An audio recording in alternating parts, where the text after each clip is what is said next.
Hello friends. कैसे हैं आप लोग? उम्मीद है फिट हैं, लाइफ एंजॉय कर रहे हैं। फ्रेंड्स, आज डिटेल से वीडियो शेयर करेंगे कुल्फ़ा साग के अबाउट, और इनको आप रूफटॉप पे, बालकनी पे, टेरेस पे इजीली ग्रो कर सकते हैं। ये आपकी वेगीज में कंसिडर करती हैं और इसका बहुत ज़बरदस्त टेस्ट होता है।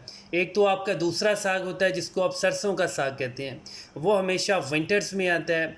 और ये जो आपका कुल्फ़ा साग है, इसको आप गर्मियों में ग्रो कर सकते हैं। जितनी ज़्यादा गर्मी होगी, हबस होगी, हीट होगी, आपके प्लांट अच्छे से टॉलरेट करेंगे, बहुत ज़्यादा वाइल्ड ग्रो होंगे। इसको हमने बहुत ही थोड़े दिन पहले, मतलब 20-30 डेज़ पहले सीड से ग्रो किया था, और इसकी जो ग्रोथ है वो बहुत ज़्यादा फास्ट है। अगर आज इसके आप सीड्स को ग्रो करते हैं तो एग्जैक्ट 20-30 डेज़ के बाद जो इनकी हाइट होगी वो 8 इंचज़ 9 इंचज़ तक अचीव कर लेगी, और आपके प्लांट बहुत ज़्यादा बुशी होंगे। हमेशा कोशिश करें इसको बड़े गमलों में ग्रो करें। गमला जितना ज़्यादा चौड़ा होगा, वाइड होगा, आपके ज़्यादा से ज़्यादा प्लांट्स ग्रो होंगे। और इसके जो सीड्स होते हैं वो आलमोस्ट कभी भी एक्सपायर नहीं होते। हमने इसके बहुत सारे सीड लगाए, कुछ सीड्स बहुत ज़्यादा बारिशों की वजह से ख़राब हो गए थे, मतलब इस बड़े गमले के अंदर ओवर वाटरिंग हुई जिसकी वजह से हमारे काफ़ी सारे सीड बह गए थे।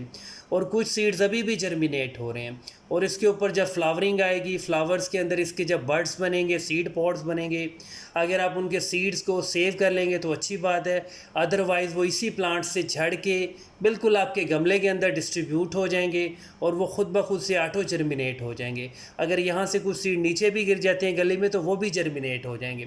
मतलब ये इजी टू ग्रो है।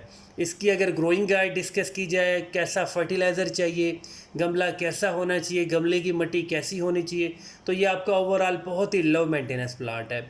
इसको हमेशा मिट्टी के गमलों में ग्रो करें, और गमलों के अंदर जो भी आप फर्टिलाइज़र दे रहे हैं वो बहुत ज़्यादा पुराना होना चाहिए। मतलब गली सड़ी गोबर की खाद, कंपोस्ट, वर्मी कंपोस्ट। अगर ज़्यादा खर्चा करना है तो आप वर्मी कंपोस्ट भी यूज़ कर सकते हैं। और गमले की जो मिट्टी है वो बहुत ज़्यादा सैंडी सॉइल होनी चाहिए, मतलब ओरिजिनल नेचुरल भल वाली मिट्टी होनी चाहिए, जिसको आप भलू वाली मिट्टी कहते हैं, और कुछ लोग उसको कस्सू भी कहते हैं। और अगर आप बालकनी पे हैं या टेरेस पे हैं जहाँ पे फुल डे की सनलाइट नहीं आती है, तो आप इसको ऐसी जगह पे भी रख सकते हैं, इसके गमले को, जहाँ पे सिर्फ 2-3-4 घंटे की डायरेक्ट या इनडायरेक्ट सनलाइट आती हो। लेकिन आप इसको कभी भी इंडोर या ठंडी जगह पे नहीं रख सकते हैं। इंडोर आपका प्लांट सरवाइव तो करेगा लेकिन लीव्स ग्रीन नहीं होंगे। और आपकी जितनी भी वेगीज होती हैं वो फिज़िकली ग्रीन भी होने चाहिए, क्योंकि अगर वो ग्रीन होंगी तो वो इंडिकेशन है कि उनके अंदर बहुत सारे न्यूट्रिएंट्स हैं। और कुल्फ़ा साग के गमले को आपने पानी बहुत ही कम देना है, लेकिन गमले की मिट्टी को बहुत ज़्यादा हार्ड मत होने दें। गमले को बस इस तरह का पानी दें, कभी पानी थोड़ा सा दे दें, कभी पानी थोड़ा सा ज़्यादा दे दें। गमले की मिट्टी जो है कभी ड्राई हो, कभी थोड़ी सी मॉइस्ट हो। और जब भी आपने इसके सीड्स को, जब भी आपने इसके लीव्स को, जब भी आपने इसके गंडलों को हार्वेस्ट करना है तो आपने सीजर से कट करना है। कभी भी हाथ से इसके लीव्स को, ब्रांचेस को प्लक मत करें। और आपका ये सदाबहार प्लांट है, स्पेशली गर्मियों के अंदर जब तक बहुत ज़्यादा ठंडक नहीं आती, आपके प्लांट्स 100% ग्रो करेंगे और बार बार ये रीग्रो करेंगे। थोड़े से दिनों के बाद इसकी जो ब्रांचेस होंगी वो बहुत ज़्यादा मोटी मोटी, तगड़ी तगड़ी हो जाएंगी। और जब भी आपने हार्वेस्ट करना है, कोशिश करें आप इसके लीव्स को हार्वेस्ट करें। अगर आप इसकी मोटी मोटी ब्रांचेस को हार्वेस्ट करेंगे, उनको आप सालन में यूज़ करेंगे, टेस्ट तो अच्छा आएगा क्योंकि वो गंडलें होती हैं। जैसे सरसों की साग की गंडलें होती हैं, इस तरह इसकी भी गंडलें होती हैं। लेकिन आपके प्लांट्स बहुत जल्दी कम हो जाएंगे, इसलिए इसके सिर्फ़ और सिर्फ लीव्स को हार्वेस्ट करें, उसी को कुकिंग के आइटम्स में यूज़ करें। इसका ये स्पेशली बांग्लादेश या इंडिया के अंदर बहुत ज़्यादा फेमस है। अब ये पाकिस्तान में भी बहुत ज़्यादा इसको कल्टीवेट किया जाता है।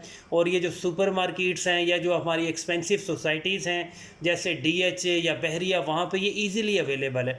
और इसकी जो कॉस्ट है, जो इसका एक्सपेंस है, जो इसका रेट है, वो दूसरे जो लोकल साग होता है उससे डबल या ट्रिपल होता है। वो अगर आपको 10 या 15 रुपये का किलो मिलता है तो ये कम से कम 80 या 100 रुपये का केजी मिलता है आपको। इसलिए ये कोई नॉर्मल या थोड़ा सा लोकल साग नहीं है। और अगर आप अभी भी इसके सीड्स को ग्रो करना चाहते हैं तो बहुत इजी प्रोसेस है। इसके सीड्स आपके फरवरी से लेके मई तक आप इजीली ग्रो कर सकते हैं। अगर आप मई भी गुजर जाता है आपसे तो आप बिल्कुल इसको 15 या 20 जून तक भी ग्रो कर सकते हैं।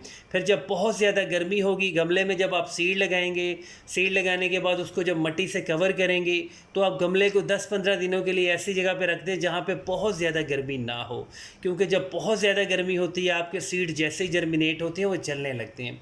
इसलिए आप कोशिश करें इसके सीड्स जल्दी से जल्दी मई के अंदर ग्रो कर लें, और इसके 100% सीड जर्मिनेट होते हैं, और इसके सीड्स ईज़िली आपको daraz.pk से मिल जाते हैं।